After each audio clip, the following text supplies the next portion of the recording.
ఆదివాసీ మహిళ పైన జరిగినటువంటి దాడిని గాని అగాత్యాన్ని గాని బీఆర్ఎస్ పార్టీ తీవ్రంగా ఖండిస్తా ఉంది. ఈ రోజు ఆ మహిళను చూస్తా ఉంటే నిజంగా హృదయం చల్లిస్తా ఉంది. జీవోత్సవంలా పడి ఉంది ఆమె. నిజంగా కూడా కాన్షియస్ లా లేదు.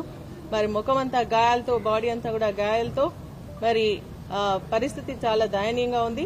ఆమెకు మంచి వైద్యాన్ని అందించాలని చెప్పేసి మేము డిమాండ్ చేస్తా ఉన్నాం. అదేవిధంగా ఒక మహిళకు ఏంటంటే ఏదైనా ఇటువంటి సంఘటనలు జరిగినప్పుడు రాష్ట్రంలో వచ్చి పరామర్శించి చేతులు దులుపుకుంటుంది ప్రభుత్వం తప్ప దానిపైన సీరియస్ గా మళ్లీ ఇన్వెస్టిగేట్ చేసి యాక్షన్ తీసుకోవాలన్న ఆలోచన ఈ ప్రభుత్వానికి లేదు అన్నట్టుగా కనిపిస్తా ఉంది.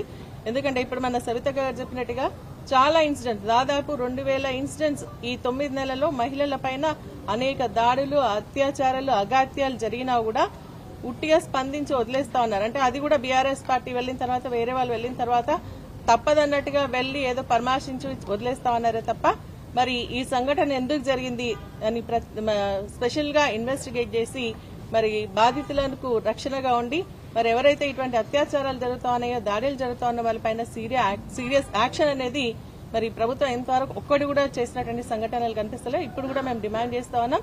దాడిలో మరి పాల్పడేటువంటి వాళ్ళందరినీ కూడా గుర్తించి మరి వారిపైన ఇమీడియట్ యాక్షన్ తీసుకోవాలని. ఇటువంటి కేసెస్ దాదాపు 2000 పైన అయిపోయినాయి ఇప్పటికి. మరి ఇప్పటికైనా ప్రభుత్వం స్పందించి ఫాస్ట్ ట్రాక్ కోర్ట్స్ ఏర్పాటు చేసి ఇమీడియట్ వాళ్ళపైన యాక్షన్ తీసుకున్నట్టయితే ఇవి తిరిగి పునరావృతం కాకుండా ఉంటాయని చెప్పేసి కూడా నేను ప్రభుత్వాన్ని డిమాండ్ చేస్తాను. ఇమీడియట్ గా ఫాస్ట్ ట్రాక్ కోర్టు ఇక్కడికి బాధితురాల్ని మరి ఏంటంటే నిన్న వచ్చి సీతగారు కొంత అమౌంట్ ఇచ్చేసి 1 లక్ష రూపాయలు ఇస్తున్నారు. మా బాధిత ఎస్సీ ఎస్టీ మహిళల పైన ఇటువంటి అత్యాచారం జరిగినట్టయితే, ప్రయత్నం జరిగితే వారికి 5 lakhs రూపీస్ ఉంది. ఈ ప్రభుత్వం స్పందిస్తే 10 లక్షల రూపాయల వరకు కూడా ఎక్స్గ్రేషన్ ఇచ్చేటువంటి ఆలోచన ఉండాలి.